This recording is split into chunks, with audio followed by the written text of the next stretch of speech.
I've got a lot of questions, but I think you're going to answer a lot of them in this presentation. So I'll lay it out the best I can. Okay. Some have proposed, based on, I think, the presupposition that the creation model can't have bipedal apes. They can't, the creation model can't have a creature that is so similar, let's say in the pelvis or the post-cranial parts to human. I think I'll answer that, but no. The thing is, why can't it have bipedal? There's no scripture that says that. It's silent on it, and when you think about it, God made the primates with 2 legs. What are they supposed to walk on their head? I mean, there's no hands. Right, yeah. It's just it would be kind of odd if we were the only ones that could walk up. Yeah, it'd be odd. I mean, it creates all this in other kinds, it creates all this variability. And the primates, why can't he, with the apes and monkeys and Australopithecines, why can't he create variability in them too? Do they all have, and there is variability in them. That's the point. The gibbons don't run and walk like the chimps. The chimps are not as good as the gibbons and stuff like that. So if we look at the fossil record, why shouldn't that be the case? So anyhow, we'll get to that. Yeah, I think that's a good way to transition now into your presentation here. I'll go to my presentation.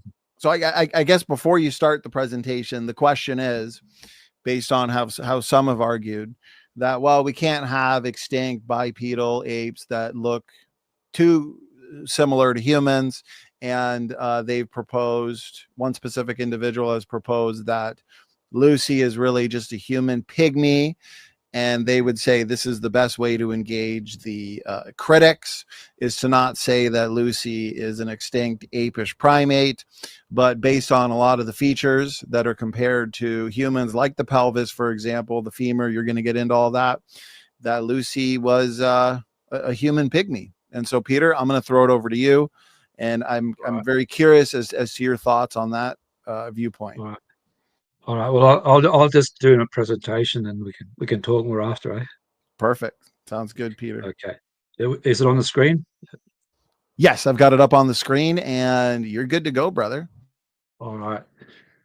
Okay. So what I'm going to do now is examine the hypothesis by Chris Rupe that the famous Lucy, codename AL 281-88-1, Australopithecus afarensis fossil skeleton belonged to a human pygmy and not an extinct apish primate. The latter being the conventional creation position, and Rupe has published a position in the paper and video as follows. And these are the two, mainly the paper I'll be quoting from, and I'll just give the page numbers, but the reference is there.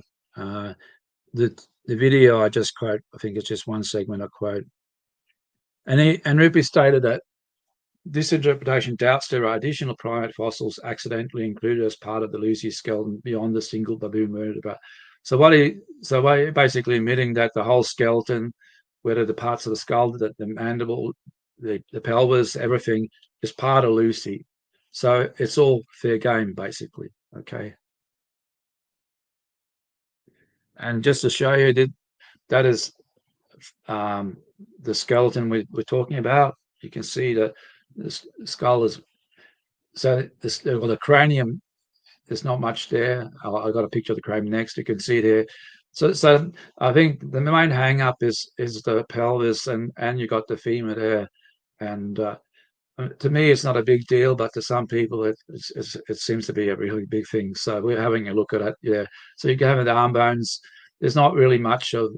There's some foot bones, not much. Some finger bones, but not really much. There's a bit of the rib cage there, the vertebra. You have the sacrum, and of course the hip bone, and the jaw is fairly complete. Okay.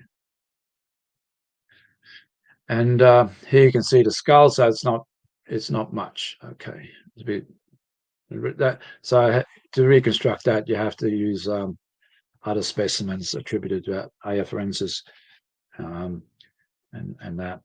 I've got one here. I don't know if Donnie could if you can see that at all. But that's a AL44.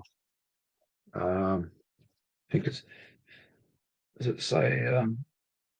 Anyhow, it's believed to be a male afarensis skull, and Chris would believes this also accepted as afarensis or as an ape or whatever. Okay. Now, so Rupe admonished that group of creationists as follows. He says, generally speaking, there are two different camps in the creation community. The first group includes those who insist Lucy and her kind were an extinct, knuckle-walking quadrupedal ape. This group generally accepts the Australopithecus taxonomic designation of Lucy and her kind, but in order to maintain their chimp-like interpretation, they overlook their bipedal features and argue those fossils belong to quadrupedal apes, which is easily refuted by informed evolutionists, and this is because those fossils, such as Lucy's pelvis, really do show bipedal morphologies. After all, they're human. And he says, in the more obvious case of mistaken identities, this group of creationists, which includes me, has correctly pointed out the true human identity of fossils attributed to AF, for instance, such as a big man skeleton. So that's quoting me. So he acknowledges that I did actually 15 years ago wrote about the Cadmium skeleton, which is actually dated 400,000 years older than Lucy's, much larger and more human-like, and likely would, if it was found dated 2 million years earlier, probably most evolutionists would say it's erectus because that's what it sort of looks like. But of course, that would collapse the whole evolutionary story. So it was assigned to afarensis. Unfortunately, the skull and the hand and foot bones were not there, so a definite diagnosis could not be made. But in essence, there is a human-like skeleton found 3.6 million years ago, older than Lucy, but it's been classified as afarensis. It's the same as the low footprint story. Because they're that old, humans couldn't have made them, so they say afarensis did. But that's begging the question, isn't it? Anyhow, I won't dwell on that. And so he says, or the fourth metatarsal found in the first family site. Yet in other cases, red herring traits, that is curved fingers and toes, funnel-shaped thoraxes, lateral flaring ilia, cranially orientated glenoid cavity, etc., and false allegation about Lucy's pelvis reconstruction being fraudulent, have led this group of creationists to become blinded to the full human status of Lucy, as well as several other misclassified bones attributed to her kind. This has resulted in an impenetrable groupthink that insists Lucy is an extinct ape. They also committed this view that the possibility of Lucy being human has not occurred to them. So in a way, it's a no-win situation responding to this, but particularly as I'm cited in the paragraph that accuses certain creationists of having impenetrable groupthink because they believe or insist Lucy is an extinct ape, and not a human. I actually believe it's an extinct primate, apish primate, not ape. Anyhow, I feel I need to defend my position, and also I think it's in the best interest in the creation community that I respond to this. People can make up their own mind, but at least they should have both sides of the argument. Now, of course, it would have been better to do it in-house, but Chris went public with it and is urging everyone to pivot to a position. So a public response seems justified, although, like I said, it's not what one would have wanted. And by the way, I don't use the argument about Lucy's pelvis being reconstructed fraudulently. I also don't see why all of Lucy's apish traits are red herring status irrelevant, but her bipedal ones are not. Anyhow, we'll get to these things, some of these things anyhow. Got to get my mouse cursor back. All right. So here you can see you have an adult modern human female pelvis to the left. That's a small one, gracile one. An adult chimpanzee female pelvis, obviously in the middle, and Castor Lucy's reconstructed pelvis, right? So so Lucy's a bit smaller, but superficially, yeah, it does look more human-like when you look at it superficially. You know, and one of the reasons for that is that the hip bones of a chimp are much taller. Okay, and the sacrum is a bit narrower.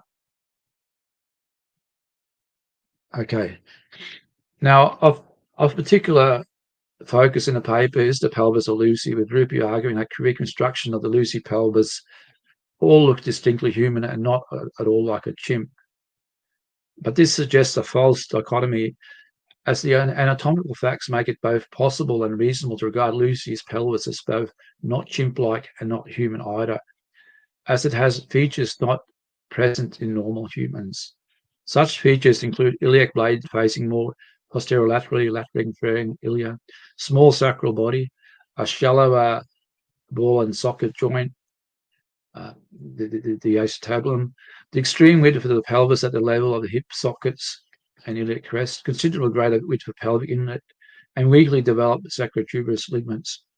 Also, according to paleoanthropologist Conroy and Ponsa, the articular surface of the acetabulum lacks the large contribution from the pubic bone that characterizes modern humans. Functionally, this feature suggests the absence of full human-like extension at the hip during bipedal motion.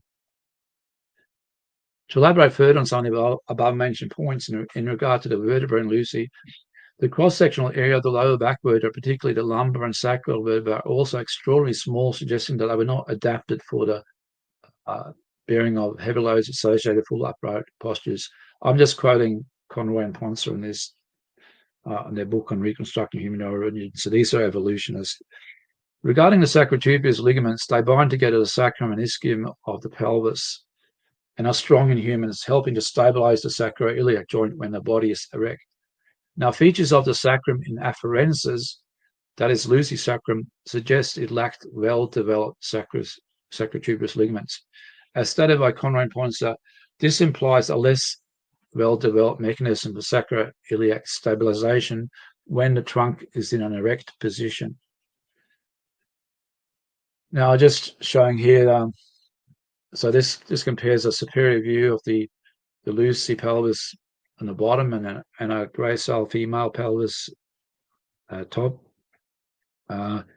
So one of the things to note is the smaller cross-section area of the sacral body, the centrum of Lucy's, which is the green arrows in Lucy compared to the modern human. And also you have note the position of the anterior inferior iliac spine, AIIS, because I'll be talking about that.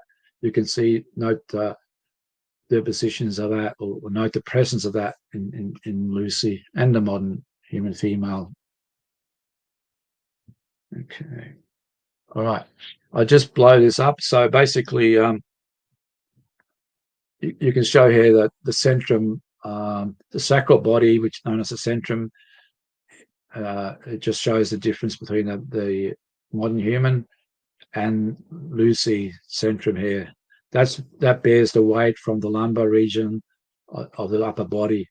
And so basically, the wider it is, the better it is to absorb all the load and the stress. And if it's very narrow, then you may have a lot of back problems, and you probably aren't designed to carry heavy loads for a long time in an upright position.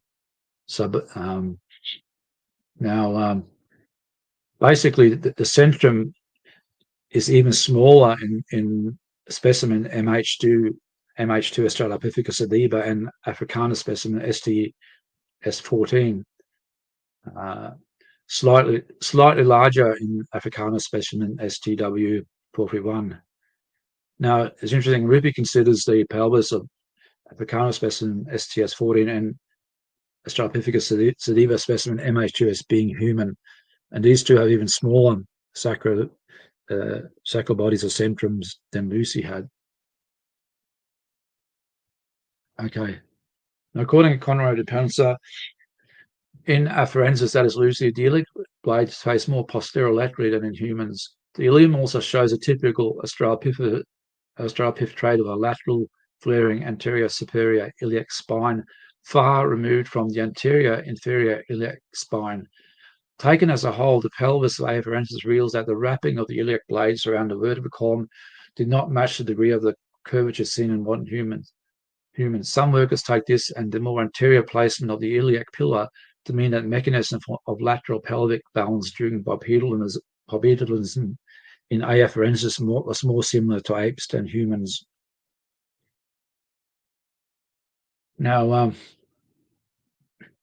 according to biomechanical expert Christian Berg, who studied the hip and thigh bones of Australopithecus afarensis, it seems that she notes that she says that not only did Australopithecus have less ability to maintain hip and knee extension during the walk, but also probably moved the pelvis and lower limb differently. She says it seems that the Australopithecines walk differed significantly from that of humans, involving a sort of waddling gait with large rotatory movements of the pelvis and shoulders around the vertebral column. Such a walk likely required a greater energetic cost than does human bipedalism. Now, although aprite, I prefer not to call the Australopithecines, including Lucy, extinct apes, as they appear to be an extinct primate group. Indeed, according to evolutionary expert Charles Oxnard, he writes in 1987 in his book Fossils, Teeth and Sex, a new descriptive idea can be added to the prior concept that Australopithecines possess both human-like and African ape-like features. This is that the Australopithecines also possess some features in which they were specifically orangutan-like, and many features in which they were markedly different from both humans and apes. This had led to the recognition that they were not like humans or apes, or midway between them, but actually completely different from any living forms. This new uniqueness of the uniqueness of the Australopithecines was first suggested by Oxnard in 1967. So he states also, for instance, though bipedal, it is likely that their bipedality was mechanically different from that of humans. Though terrestrial, it is further likely that these fossils were accomplished arborealists. The combination of the two functions in the same set of creatures is certainly unique among hominoids. However good a human acrobat may appear, with training, arboreal activity as a human lifestyle is not the regular scene and would certainly be a total liability in escaping from predators. Likewise, however able most apes, indeed most non-human primates, may be as terrestrial bipeds, the habitual use of bipedality is not a major component of their lifestyles, and certainly not the way that they survive. So it appears that mechanically the bipedalism of the Australopithecus was very different to that of humans. Okay, now there are Australopithecines such as Littlefoot with at least superficially human-like pelvises that have very apish or non-human skulls. How we're calling it a human help the situation, rather that would be the ideal transitional forms. Anyhow, let's just look at the anterior inferior iliac spine. The anterior inferior iliac spine is a bony prominence on the anterior margin of the ilium, where the iliofemoral ligament and rectus femoris muscle attached, the latter functioning as both a hip flexor and knee extensor. The rectus femoris muscle, according to Rupe, is used in walking, running, kicking, and raising the knees to walk steps. The equivalent of the AIIS in apes is flat. A bony prominence is not found in any non-human primates. It is a diagnostic human trait, and it is well preserved in Lucy's ilium. Now, in the video Rupe commented concerning AIIS, here's another diagnostic feature that only humans have in their hip. This is called the anterior inferior iliac spine. And regarding the presence of an anterior inferior iliac spine in Lucy's hip bone, that the presence of an AIIS is a diagnostic human trait that alone demonstrates this is a human hip bone.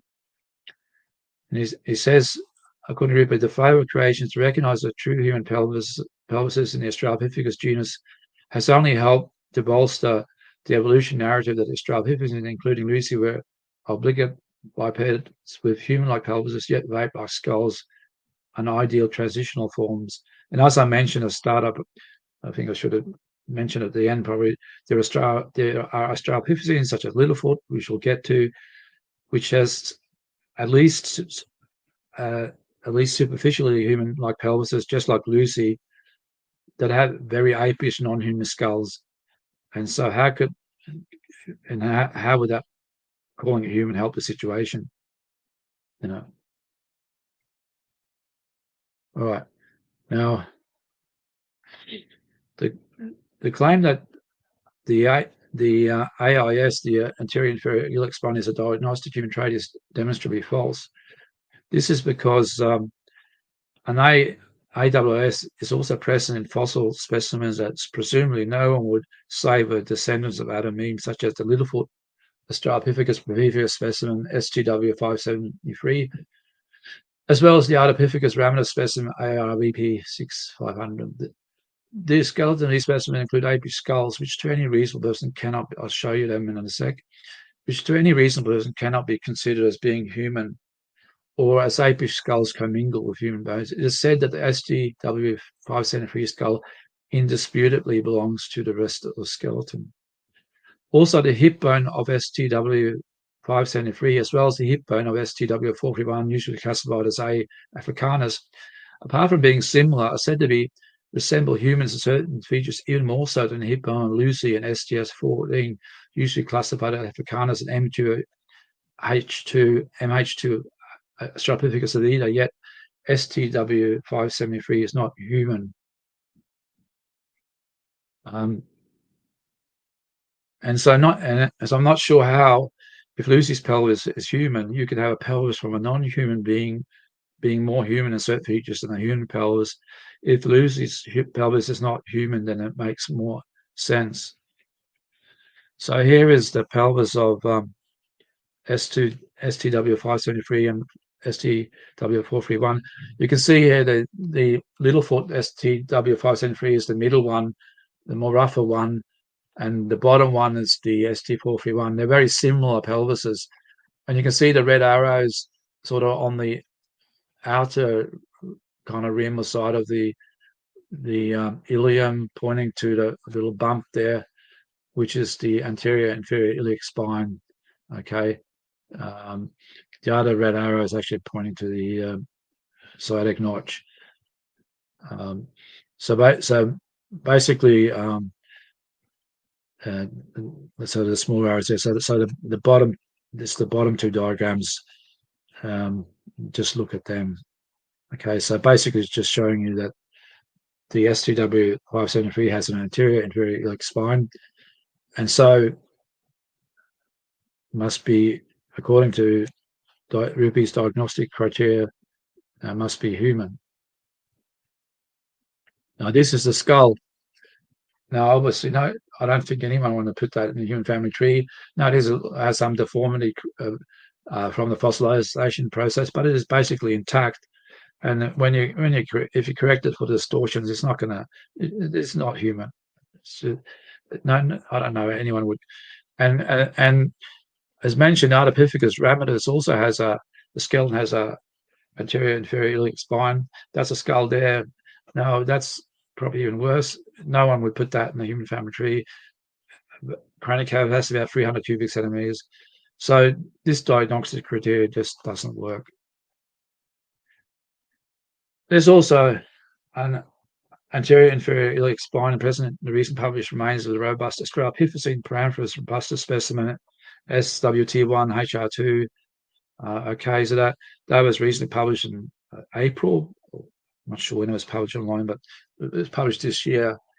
And although it's said to be the first articulating partial os coxa that is hip bone, nearly complete female, and complete tibia of young adult hominins excavated from roughly supposedly the 2.3 to 1.7 million year old hanging remnant M1 of short Crans formation.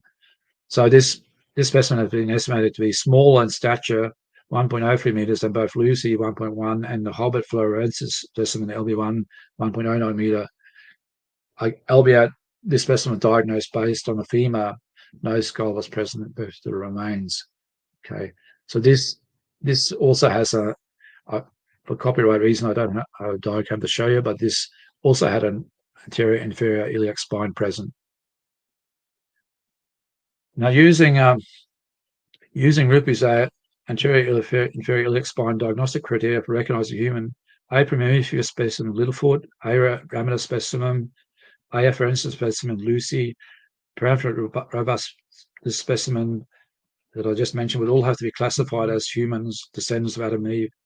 The AIIS is all present in the pelvis of Australopithecus sativa specimens MH1 and MH2, as well as Australopithecus africanus specimen STS14 and STS431. Rupe considers the pelvis of africanus specimen STS14 and sativa specimen MH2 as being human. Rupe stated that clarity on identity of Lucy bears eternal weight. You know, is a flawed diagnostic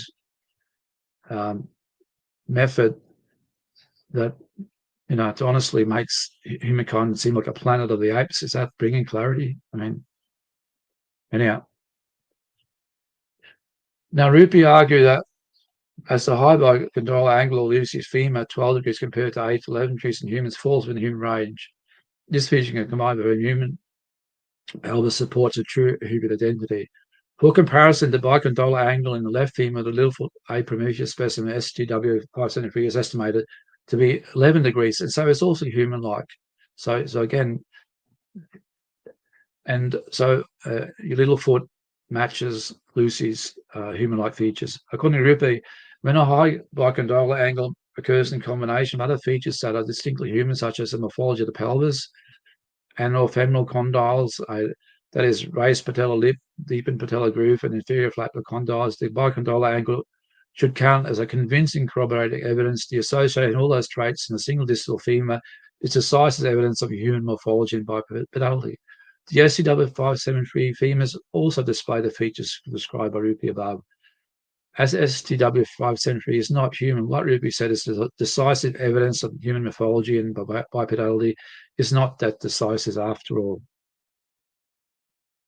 The robust Australopithecines SWT1 femur, which also appears to possess an elevated patellar lip, deep patellar groove, and inferior flattened condyle, seems to have a hypervalgus knee that is like a knock knee, given its very high bicondylar angle of 17.8 degrees. Hence, a human-like or high bicondylar angle in the femur, as well as supposedly convincing corroborated evidence, does not necessarily imply that it belonged to a human. Now, Rupe et al. Performed a study examining bone structural properties of the humerus and femur in Lucy. In their conclusions, the author stated, although bipedal, when on the ground, the limb bone structure proportion of AL281-81, that is Lucy, provide evidence for substantial more arboreal, that is climbing behavior than either modern humans or Homo erectus. The frequency and magnitude of falls required to stimulate bone modeling and remodeling of this kind implies that this behavior was adaptively significant and not a trivial component of locomotor repertoire. Possible reasons for using the trees more often include foraging for food and escape from predators. Furthermore, there's evidence that terrestrial bipedal gait in AL281, that's at Lucy, may have differed in subtle important ways from that of later Homo, decreasing locomotor efficiency when on the ground and limiting terrestrial mobility. And basically, hence Lucy's arms were very strong because this was spending much time swinging trees. As stated in a commentary by Williams, analysis of the partial fossilized skeleton, the investigators say, shows that Lucy's upper limbs were heavily built, similar to champion tree climbing chimpanzees, supporting the idea that she spent time climbing and used her arms to pull herself up. Arms like champion tree climbing chimpanzees does not sound very human-like. And although she was capable of upright walking, the study found evidence suggesting that even when Lucy walked upright, she may have done so less efficiently than modern humans, limiting her ability to walk long distances on the ground. In response to anatomist Alan Lovejoy being asked if Lucy was a dwarf, his reply was told by Rupe. Lovejoy's response was interesting. He claimed that Lucy could not be a dwarf because the bones do not show any signs of pathology. That's a good response to a question about dwarfism, but why didn't they consider the possibility of a pygmy? Even today, there are a population of small-bodied humans living in Central Africa. Pygmies don't suffer from dwarfism. They have naturally short stature and normal body proportions. Hence, Rupe asked, is it possible that Lucy, another specimen from the Harder Formation, belonged to a population of pygmies? There are several lines of evidence that demonstrate why the Pygmy human hypothesis is not far-fetched. He summed up the unique features that Lucy and Hobbit, aka Homo floresiensis, had in common.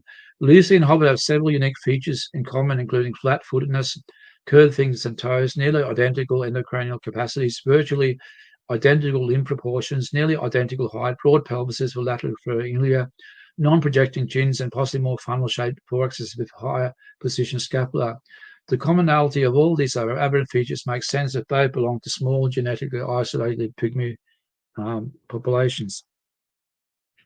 So here shows a replica of the LB1 partial skeleton of the adult Homo floresiensis specimen LB1, known as the Hobbit. Okay, notice that it doesn't really have a thorax. So making any decision on the shape of the thorax has to be inferred from either the width of the pelvis or the clavicle there, the collarbone. But it's a kind of iffy diagnosis. Here's an assembled Lucy skeleton. Okay, there's some of the bits there. All right. Now, according to Seaton, the tiny cranial capacity of LB1, not its height, is its most astonishing feature. The authors further stated that for Homo erectus sensu lato, that's in the broad sense, height has been estimated around 1.5 meters with a mean cranial capacity of 904 cubic centimeters. Local Indonesian Homo sapiens have a mean height of 1.63 meters and a mean cranial capacity value of 1,350 centimeters cubed. The height of the pathological cases described in Ashmari and Murray among present populations, height 1.2 meters, is comparable to the stature of the Lear being Bua series, but not the cranial capacity. 1,000 centimeter cubes versus about 400 cubic centimeters. So basically, it's a big difference between these are pathological people, 1.2 meters, and even their cranial capacity is 1,000 centimeter cubes versus 400 for LB1, which is about Lucy's cranial capacity estimate. Now, Falk et al. In another paper stated, typically Pygmy skulls are over 1,000 centimeter cubes. Ours measures 1,249 and resemble those of neighboring humans in shape. Unlike LB1, whose brain-body size ratio scales like that of Australopithecines, however, the ratio for pygmies is slightly larger than that found in the non-pygmy neighbours, giving their heads a relatively large appearance.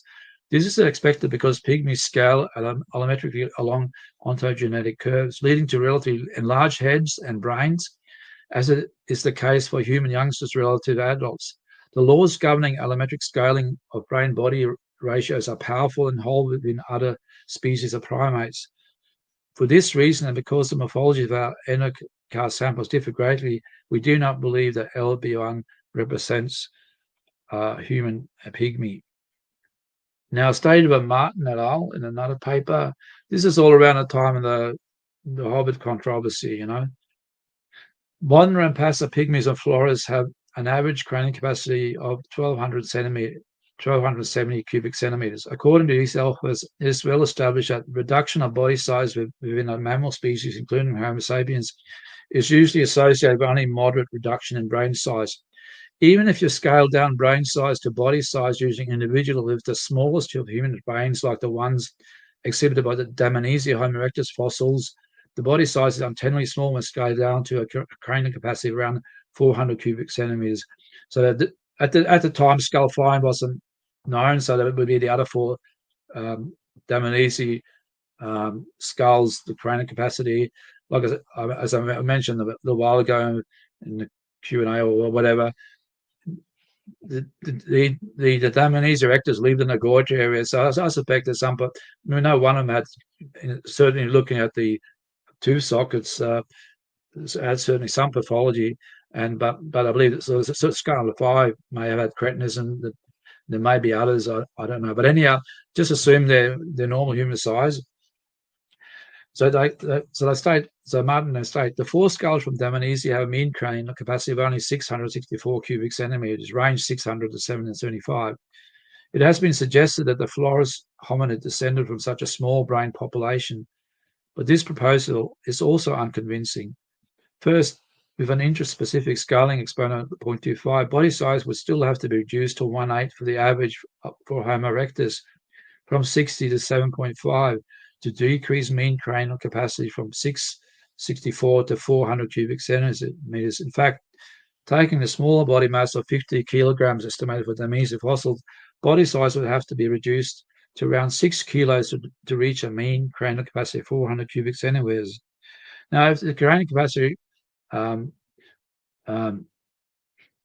reported for Homo floresiensis reported from the dwarfing of large brain individuals resulted from the dwarfing of larger brain individuals, the situation was even be more untenable. So if you had an original body size of erectus of 60 kilos, would have to be, that body size would have to be reduced to, and the mean cranial capacity was 991 cubic centimeters. That would have to be reduced to, the body size would have to be reduced to 2 kilograms to get basically a cranial capacity of 420 cubic centimeters. So that's a real lethal problem for the theory that the pygmies don't reduce the brain size like this. I don't know of any example of something like that could possibly do that. So in a way, that sort of kills off, in many ways, the pygmy hypothesis. The only way you can explain of a small brain size like that, I believe, is through pathology. Okay. Now, and this is one person who tried to do that, Oxnard.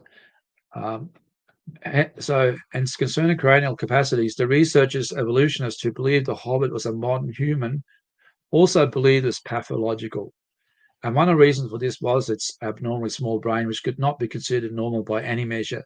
According to Oxnard, skulls and brains are considerably small in pygmy or pygmoid people, and he mentioned 7 such skulls ranging from 790 to 150 cubic centimeters, which can scarcely be accepted as abnormal. So he found in literature or whatever these 7 skulls, which estimated cranial capacity from that, So it's around twice the hobbit or Lucy size or whatever, which weren't considered abnormal. And then basically he says congenital hypothyroidism, that's cretinism, is able to reduce brain size by approximately 50%. So if you had really small pygmies or human brains, and then they had a pathology like cretinism, which drew brain size by 50%, then you could end up something with 400 cc. So, and according to Oxnard et al., that's normal Southeast Asian pygmoid cranial of 80 to 100 milliliters have been recorded and estimated. On this basis, cretins from such populations could have brain sizes as small as 400 to 500 mil, based on scaling of height and brain size found among European endemic cretins. But these are not normal humans; these are pathological humans. Okay, that's why the people who believed, the evolutionist researchers who believed the hobbit was a human during the controversy, they believe it was pathological because of the one of the reasons was the small brain size. So published cranial capacity values by LBI and cranium has varied from 380 to 430 cubic centimeters. Most recent estimate 426. Hence, at least in theory, the abnormally small brain of LBI could be explained by cretinism in a pygmy human, whether a modern human or a robust human like Homo erectus. However, as such, the LB hobbit specimens suffered considerable pathology. The cranial capacity of Lucy is given as 387 cubic centimeters by the late Holloway, which at best is a ballpark figure given the incompleteness of the cranium. On cranial capacity of Lucy's cranium, state estimates can range between 360 to 417 cubic centimeters. He wrote that Lucy and Hobbit had nearly identical endocranial capacity, and that Lucy's endocranial capacity may be underestimated, regardless the upper estimate cited above is approximately the same as the pygmy human from Flores. And so it is entirely possible Lucy's cranium belonged to an adult small body human. Well, the brain size would have to be pathological. Anyhow, so as discussed above, the brain size of the Elba hobbit from Flores is too small to simply be explained as that of a pygmy human. And so it's unconvincing to use a small cranial capacity as evidence that Lucy's cranium could also have belonged to a pygmy human. I'm not aware of any data indicating non-pathological humans, whether pygmies or not, had cranial capacity as small as the ones given above for LB1 and Lucy. If LB1 was human, then morphology is the most logical explanation for many of its morphological features, including its small cranial capacity. While some evolutionists consider LB1 to have been a different species and hence non-pathological, one should bear in mind that they consider LB1 to be an ape man, not Homo sapiens. If Lucy was a pygmy human, then its brain size was also abnormally small and would also have to be explained by pathology, as would many of its other apish and or Australopithecines features, and there are many. However, if Lucy was an Australopithecines, then its brain size and other morphological features would be normal for this extinct primate group. Whilst pathology seems the likely condition for LB1, to me the likely nature of Lucy is that, well, it was an extinct Australopithecine. So let's look at limb proportions. Now, Lucy and the Hobbit may have had similar limb proportions, that is humerofemoral index, but they are outside the range of normal variation for Homo sapiens. Rupe gave values of 86.8 and 85.4 for the humerofemoral index of the Hobbit and Lucy, respectively. According to Heaton, the humerofemoral index of the non-human Australopithecine Littlefoot is 86.6, said to be significantly yet equally distant from the means for pan and modern humans, but consistent with those derived from Australopithecus ramidus and afarensis. Hence, the limb proportion in Lucy are consistent with values of other extinct primates such as Australopithecus ramidus and Littlefoot. Now, concerning a lot of the features associated with Homo florensis, paleontologist and anatomist Charles Ognos argued strongly that many of the normal features of H. floresiensis appear to fit with cretinism, as many features of cretinus appear to mimic so-called primitive features of evolution. He goes on to state that it is remarkable that so many features similar to those normally present in the great apes in Australopithecus and Paranthropus and early Homo, for example, Homo erectus, and even to some degree Homo neanderthalensis, but not in modern Homo sapiens, are generated in humans by growth deficit due to the absence of thyroid hormone. In other words, many of the pathological features of cretinism mimic the primitive characters of evolution, making it easy to mistake pathological features for primitive characters. Comparing Lucy to the Hobbit, the latter as if a non-pathological human when it likely suffered from cretinism or some other pathology will lead to faulty interpretation. As discussed above, Lucy's brain size was normally small for a human, even a pygmy human, and failing to recognize this further erodes the credibility of the hypothesis that Lucy was a human pygmy. Now here comparing the mandibles of this Lucy's one on the left, a human one in the middle, and a chimpanzee one on the right. Now the text quoted on the web page is for afarensis in general, not particular to Lucy, but I'll quote it.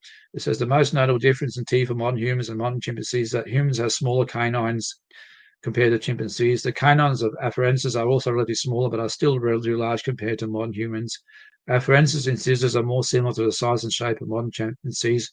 Molars and afarensis are relatively and absolutely larger than molars in either chimpanzees or modern humans, and are wider buccolingually. Tooth enamel is thicker in afarensis than in either modern species. Okay. So now, writing in the book Lucy's Child, with co-author James Shreve, Donnelly Hanson's discoverer of Lucy gave some thoughts he had about Lucy after his discovery. The piece of mandible recovered from the Lucy site told us that her lower jaw was V-shaped, a decidedly more primitive condition than anything associated with Homo. I actually have the jaw here, but anyhow. The first premolars, teeth directly behind the canines, had only one cusp as opposed to the two found in Homo, another primitive trait. The cranial fragments, meanwhile, suggest a very small brain, not much larger than a chimpanzee. Indeed, at 3.5 feet tall, Lucy was about the size of a chimp. Much as I wanted to believe that Lucy was human, I couldn't bring myself to accept anything so small and apparently primitive as Homo. Now, I got here, this is an important point, and I think creationists make this mistake often. That is, Homo does not mean human. Now, when creationists talk about a human, it implies the individual is descended from Adam and Eve. Not so with evolution, at least some, evolutionists, because notice that in the previous quote, Johansen appeared to quote human with assignment to the genus Homo. However, there are many members in Homo that are not descendants of Adam and Eve. Most of the fossils assigned to Homo habilis are such an example. In my opinion, most of them belong with the Australopithecines, and some leading evolutionists would assign most of them to Australopithecine or to some other genus. And some, so a lot of them might probably fit in Africanus. Reading the other day that Ronald Clark, STW53 should be in Africanus or Prometheus, and other fossil, I think OH24. So there's a lot of this. OH62 too should be in the Australopithecines, and so basically, and there's a lot of faulty reconstructions too. Particularly, I think Carl Werner pointed out in his book with 1470 man how you could fit an endocast from. I think I'll see if I got it here. It's quite telling. Basically, the endocast of a robust Australopithecus, Australopithecus robust is about 530 cubic centimeters. But that fit it neatly within the skull of 1470 man. So basically, which means that which has had estimates from just over 500 to 800 cubic centimeters for its brain size.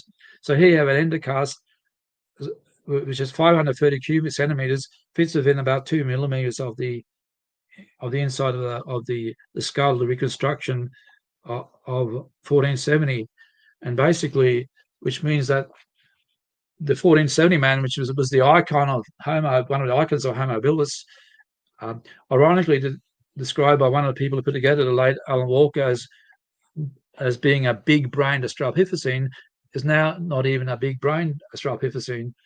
It's because its brain size may be a couple of hundred cubic centimeters less. So there's a lot of these things. Even the book I written with Jerry Bergman documents a lot of the inflated brain sizes that have been part of this species, so-called species. I don't regard it as a general species. It's a phantom species, a sort of garbage bag where things have been tossed in and they don't belong there. I think the only one I found was, I think it's a specimen called SK847 that could, a small erectus-like face, which could likely belong to Homo erectus, but that's about it. And some postcranial bones, which could be interpreted as being erectus.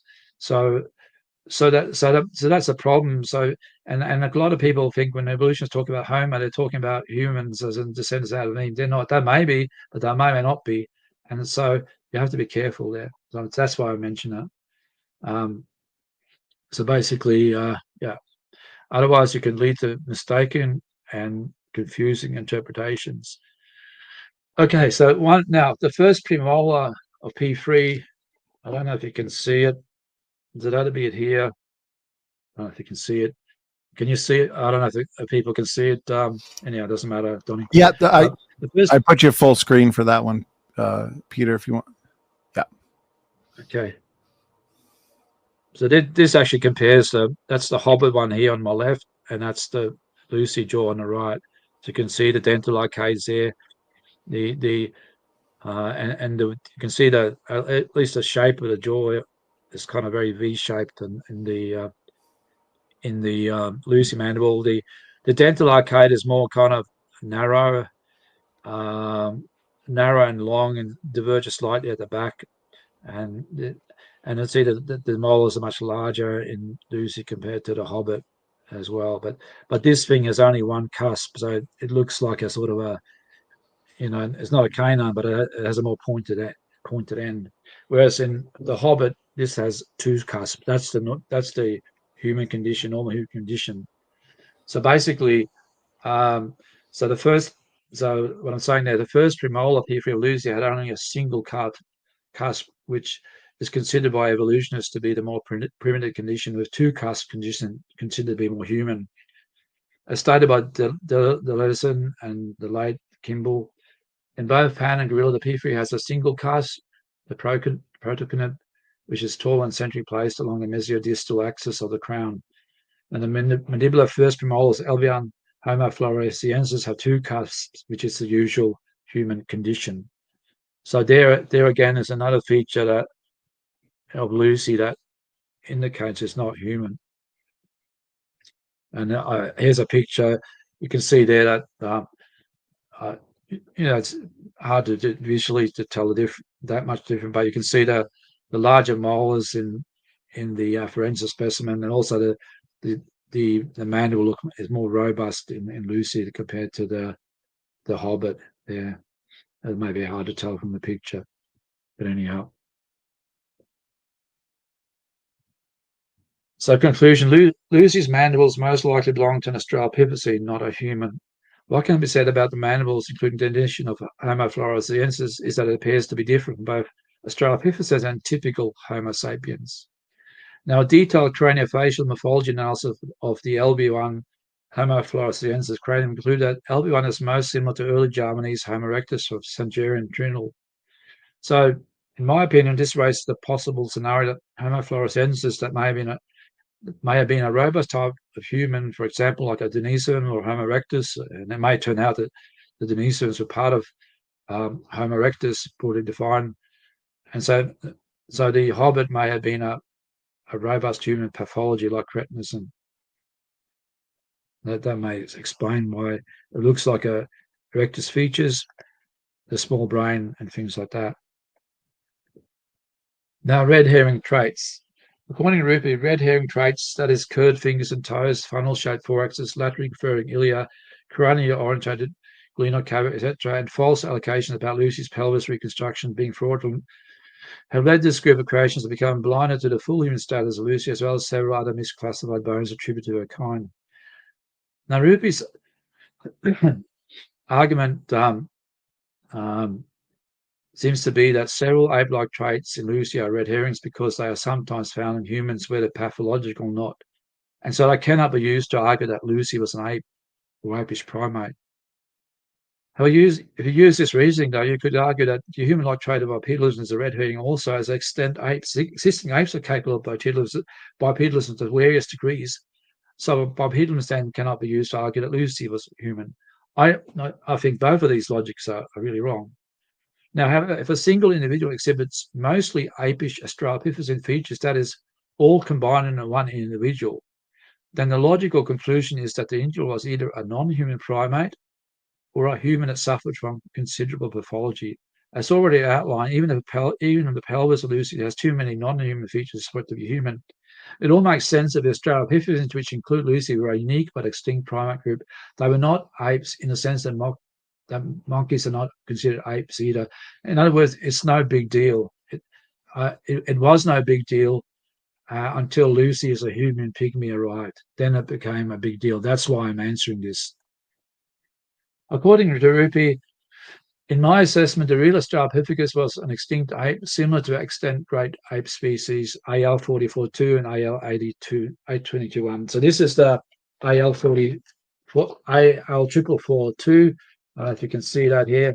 So he agrees that this is an ape. This is an ape or whatever. It's an apish primate. It's not human. Okay. So I'm just going to show you the skull here. Okay. And claims about certain made about certain fossils displaying distinctly human-like bipedal morphology. It's a telltale sign that those fossils may not belong to Australopithecus, and careful re-examining is warranted. Thus, once all of the distinctly human fossils that were falsely attributed to Australopithecus, I think my voice is going, are reclassified as Homo, not arbitrarily, but on the basis of key morphological indicators, what remains are the fossil of extinct members of the Hominidae family. This will further help to fill in the large fossil record of African apes. Now, the above logic by Rupe, in which if a bone displays distinctly human-like bipedal features, it is human, is an example of the logical fallacy of petito principii. That is also known as begging a question. That is where the argument's premise assumes the truth of the conclusion. In this case, it's assumed that only human bones display such bipedal features, which is the point that needs to be proven. Further, as already been demonstrated with, for example, the anterior inferior iliac spine, Rupe's diagnostic criteria for what are distinctly human-like bipedal features are also questionable. Rupe can state his argument to be true, but that just reflective to belief. It's not evidence of strength in the case, let alone proof. So it's again just showing the Littlefoot skull here. Making the assumption that only human bones display such bipedal features can become very problematic, particularly when you have an individual Australopithecine skeleton found with the associated skulls, such as occurred with the Australopithecus prometheus specimen Littlefoot.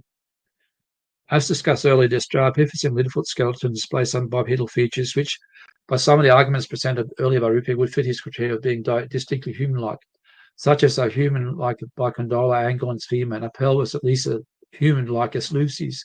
Yet associated skull, which cannot be dismissed as being commingled, certainly cannot be classified as human.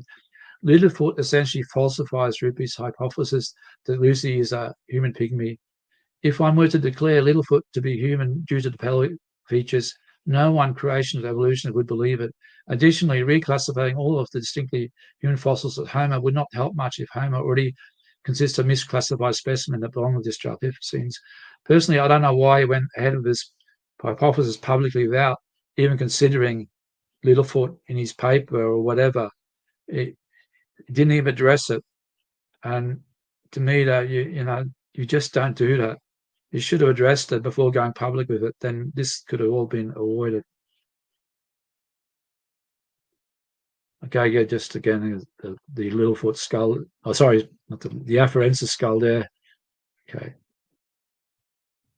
So I'm getting to the end now. My wife is looking at me. So, also by Rupe labeling many apish skeletal traits as red herrings, such as curved fingers and toes, funnel-shaped thoraxes, laterally referring cranial and total cavity, because they are in rare circumstances found in humans. How could you ever know which ones were human and which ones belonged to the real Australopithecus? And if all postcranial bones that are loosely like are placed in the human category, one may legitimately ask, where then are the postcranial bones that accompany the real Australopithecines, such as the afarensis skulls mentioned there, like AL 4442 and AL 822-1. Rupe wrote that the failure of creationists to recognize true human pelvises in the Australopithecus genus has only helped to bolster the evolutionary that the Australopithecines, including Lucy, were obligate bipeds with human-like pelvises, yet with ape-like skulls, an ideal transitional form. Rupe's position appears to be based on a sort of fear of bipedalism in non-human primates, acknowledging it will somehow prove a human evolution. The main, if not the entire reason for adopting the Lucy as a human pygmy hypothesis seems to be that he worries people persuaded in apes that can walk bipedally be seen by them as a missing link. Yet he fails to realize that an apish-looking primate, primarily falsely as a human, will almost certainly be seen as a missing link or ape man by most observers. However, as mentioned elsewhere, some evolutionists argue apes like Danovius Guggenamosi, I hope I pronounced that right, were capable of habitual obligate bipedalism supposedly millions of years before the first hominin. So even by their logic, bipedalism is not a transitional form or missing link diagnostic feature. In 2019, Madeline Boma et al. Described the bipedal baboon-sized fossil ape Danovius guggenami from Bavaria, Germany. Danovius is said to be a great ape with a broad thorax, long of the spine, and extended hips and knees as in bipeds, and elongated and fully extended forelimbs as in all apes, hominoids. Danovius combines the adaptation of bipeds and suspensory apes and provides a model for the common ancestors of great apes and humans. Goes to state that in her book, dated to allegedly 11.62 million years, Peter, Mercy, according to Scarabuma, had unusually I'm writing for features. Oh, Peter, I was gonna stop you right there. Feel free to take your time. I just wanted to give you a warning. I'm just gonna run to the restroom for about a minute. Yeah, I'm gonna go. I'm gonna take a break at the restroom too, so I'll come back there. Okay. Okay, Peter, you run to the restroom first, and then I'll go. I'll talk to the audience while you're gone. Okay. So to the audience, as you can probably tell, this has been extremely comprehensive, which is what we've wanted. We planned for, in many ways, a seminar tonight, starting off with Out of Africa Chaos, the truth about human origins. And then, especially in light of the debate that just took place, an excellent debate between Dr. Jerry Bergman and Gutzig Gibbon. Hominin fossils and the Australopithecines in particular have kind of been a hot topic. And so we also wanted to make sure that we give you guys a thorough breakdown and a complete answer on who was Lucy, what was Lucy, and what were the Australopithecines. And so if I could, as Peter is gone here for now, if I could give a bit of a nutshell review of what he's saying.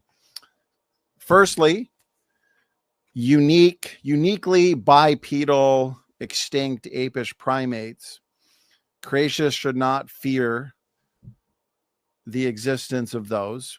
It makes sense with morphological variation. And here's a good quote that Dr. Peter Line likes to point out. He discusses it in his recent article too.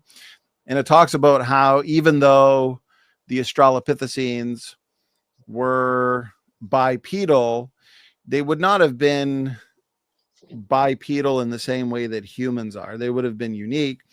And one good quote here, the cross-sectional area of Lucy's lower back vertebra, particularly the lumbar and sacral vertebra, are also extraordinarily small, suggesting that they were not adapted for the bearing of heavy loads associated with fully upright postures.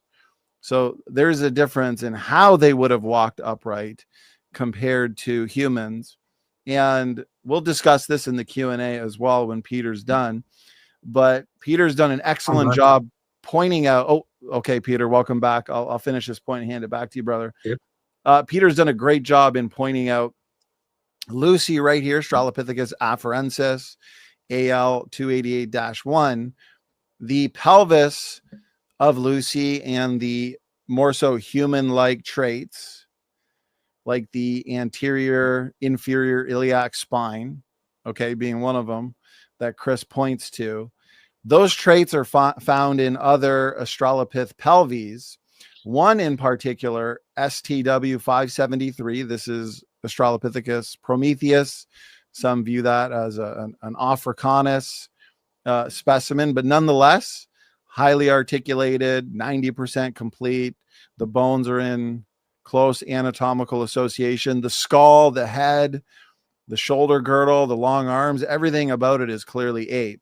When you look to the pelvis and other features, the pelvis is very similar to Lucy's pelvis and also the pelvis found in other Africanus specimens. Ardipithecus, Ramidus, same thing, similar traits and features, and also Sediba. So somebody who holds to the Pygmy hypothesis, they have to address major challenges, one of them being the status of Littlefoot. Is Littlefoot an extinct apish primate? Is it human? Because it has, according to Chris's hypothesis, it has the same, what he says, diagnostic features or traits that Lucy's hip does. But it'd be a hard sell to say that Littlefoot is human. It would also be very difficult to demonstrate that all of these parts are not one individual, because one might be tempted to say that Littlefoot represents multiple individuals to get around that. So Peter, that was a well-deserved break for you, brother. This has been excellent. We'll be clipping this whole section as well anyways as its own video for people to see. Yeah. And this is how we move forward in science. This is how we come to, because we're not only into refuting arguments for evolution, we're into model building. And when we're engaging the critics and interacting with pro-evolution arguments and anti-young earth creationist arguments, we do want to bring forth the best possible model. And that's why these types of critiques are important. They're not critiques on a person, they're critiques on a person's model or their arguments. And there's nothing wrong with that. Correct. That's the professional thing to do. Correct. So Peter, should I hand it back to you, brother? You're doing a great job. Yeah. I'll continue on a great summary, and I'll just continue on. My wife just handed me something warm to eat. So your wife's doing a great job. Make sure to thank her for me. Okay. All right. So basically, the quote, I think. So this Danois Gugenmosi is dated around 11.622 million years ago in evolution time. I don't accept the date, but going by their methods of dating, and according to discoverer Pygmy, had unusual features for an ape, that is, ability to stand straight with its knees and hips fully extended and a lower back that curved gently to lend it stability. Pygmy points out that when today's great apes stand on 2 feet, they keep their knees and hips bent, and their lower backs are inflexible and too short for them to be able to stand upright with extended hips. Tracy Keeble described the mosaic features of the Danois Gugenmosi ape as having forelimbs suited to life in the trees that all living apes, including humans, still have, lower limbs suited to extended posture like those used by orangutans during bipedalism in trees, and further specialization of such features of the lower limbs in humans to enable habitual terrestrial bipedalism, that is, obligate bipedalism, okay? So that's what's suggested for Lucy, habitual. But this is not a human, it's an ape. It lived millions of years, supposedly, I don't accept it, but supposedly millions of years before Lucy. It's not a hominin or hominid, whatever you want to call it, or an ape man. It's an ape. They walked, I suppose, according to them, it worked habitually upright. But the foot has a long, robust, big toe that would be good for grasping, suggesting that the Danois Gugenmosi might have walked flat-footed on branches, whether or not it regularly walked bipedally on the ground as they scare. See, a lot of this bipedalism is used in the trees, like orangutans walk bipedally in trees, branches. It helps you're walking out of branches, reaching out for fruit, whatever fruit or whatever is in trees. So a lot of it is also for the trees, for walking out on branches in trees, a design thing. Now, paleoanthropologist Jeremy De Silva has examined Danois Gugenmosi fossils data that Bowman and a team concluded that over 11 million years ago, Danois was upright and walked not on the ground but in the trees. Firma is right, bipedalism did not emerge from the ground up but from the trees down. From my own observation of fossils, I saw no reason to contradict these findings, but they remain controversial and contested. Now, Danois Gugenmosi is supposedly 11.62 million years old in the evolution timescale, which would mean that bipedalism existed millions of years earlier than the first supposed hominins. So findings such as this are a real blow to the idea that bipedalism equals hominin. That is, if apes primates in Europe were built for some form of bipedalism and upright posture, yet were not hominins, excuse me, then why would bipedal-like features in the Australopithecines from Africa mean they were hominins? The argument of evolution is that Australopithecines were hominins because they were in some way bipedal collapses.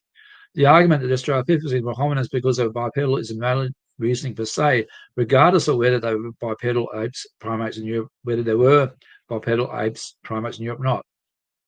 The Bible does not address the issue of locomotion in primate, and so from a creation viewpoint, if bipedal ape-like primates existed, it does not contradict Scripture. If God created humans bipedal, why would he not use variation on a similar design pattern for some other primates? Given how many non-human primates there are, if considering both extant and extinct species, it would be in some way seem a bit unusual if you had not. The Australopithecines may have been one such primate group. Interesting, a study on the gibbons, the holobatids, by Rosen et al. Our results show that while each study species of ape and monkey can move bipedally, holobatids, that is gibbons, are significantly more bipedal and engage in bipedal locomotion more frequently and for greater distances than any other primate sampled. These data support hypothesis of orthograde, long-backed, and arboreal last common ancestor, which is consistent with hominoid fossil from the middle to late Miocene. If two-knuckle walking evolved in parallel in pan and gorilla, then the human body form, particularly the long lower back and orthograde posture, is conserved. We thus interpret our finding as indication that additional morphological features of the holobated body form, aside from the limber portions, predispose them to walk bipedally more frequently than other primates. Specifically, a long lumbar spine and orthograde positional behavior are limitation studies that we did not include Any felines as a subfamily of new monkeys, a family of primates that also possesses this combination of long lumbar spine and frequent orthograde positional behavior. Yet we also cannot ignore these data demonstrating that Holobatids is the only primates in study with a long lumbar region and an orthograde body posture, essential characteristic for upright walking humans. Practice bipedal locomotion more frequently and for longer distances than other non-human primates.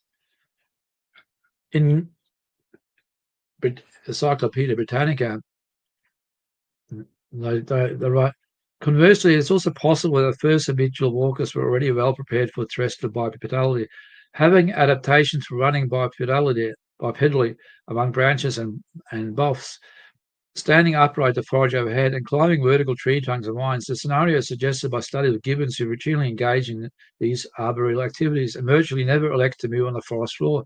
But if forced to the ground, run bipedally, gibbons have relatively long, powerful, low limbs, the same number of lumbar vertebrae that humans have. Great apes have fewer, and chests of humanoid configuration. When walking on the ground, gibbons stand up straighter and chimpanzees, which are occasionally bipedal. All right, now I'm kind of getting to the pretty much the end here. I was going to show you. I don't know if Donnie is there to show the video of a gibbon running or whatever. He's back. You're back, yes, I can Donnie? do that if you'd like to. I can show that video. I have one. I have one. I think it's one slide left of the consequences, and then we can go back to it. Okay. Okay, let's do that. Then I'll do that. All right. So now, the anatomical facts do not line up. I should probably call it conclusion. The anatomical facts do not line up with the claim that Lucy is human. The Australopithecines are simply unique, and when I walked upright, this was in a unique manner. To attempt to say that Lucy's skeleton, somewhat of an archetype in this group, is human, thus undercuts one of the best arguments in the creation arsenal in the area of human evolution. Not only that, if this proposal were to succeed in having a significant creationist following, it will allow anti-creationists to claim that creationists are either ignorant of important paleoanatomical facts or worse, are deceptively not mentioning them. So this is one of the reasons why I just couldn't ignore it. So most of the time I prefer just ignore these things, but this one can't be ignored. But this is automatically going to generate a controversy. You don't want it, but I'm not the one that went public with it first, and things like that, and then made accusations against people being, having an impenetrable groupthink because I didn't accept Lucy was a human, and so it's going to be easy for opponents to simply point out that some creationists now believe Lucy is human and some say it's not. So it's a no-win situation, but I think in the long run, it's at least give people the facts that they can make up their own mind. But I think truth matters, and so that's the only reason why I'm doing it, to be honest. All right, so that's it. And I got, but maybe show this video of this gibbon running and walking. It runs first, then you'll see it walking, and then maybe this fear of bipedalism can disappear. Okay, let me screen share and show the video. As I'm doing that, I'll let the audience know that in terms of, because we've done a seminar here and we're going to continue, Peter, for a little bit. I have some questions for you, and so does the audience. But in terms of, yeah, and you take your time. That's why I'm filling the air. And so you take your time. I'll let the audience know that we're going to continue this because we have some more points to discuss. But in terms of a separate video, what we do, anybody who follows this channel knows, we do a lot of seminars on this channel that go 3-4 hours. And then I'll break those seminars up into smaller clips to keep it more digestible. And so right here at this point is where I'll probably stop the clip and then put out as its own video a response to the Pygmy hypothesis. And so with that being said, allow me to screen share and put to bed this fear of bipedal apes.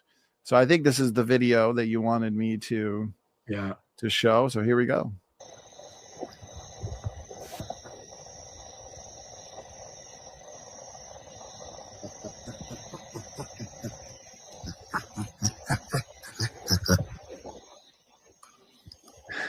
Let's let it run out because you'll see it walking as well.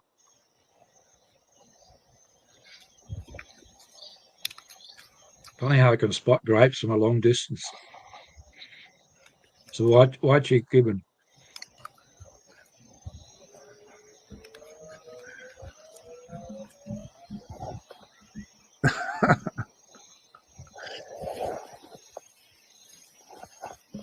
You know, some people are surprised, Peter, when you show them these kinds of videos of gibbons walking and running upright. They're like, wow, I didn't even know. Because it does look so human-like. Yeah. It's kind of entertaining, too. Yeah. Well, no one would mistake it for a human or an ape man. That's the point. You know, they're walking there. But you know, that's the thing. God created variation.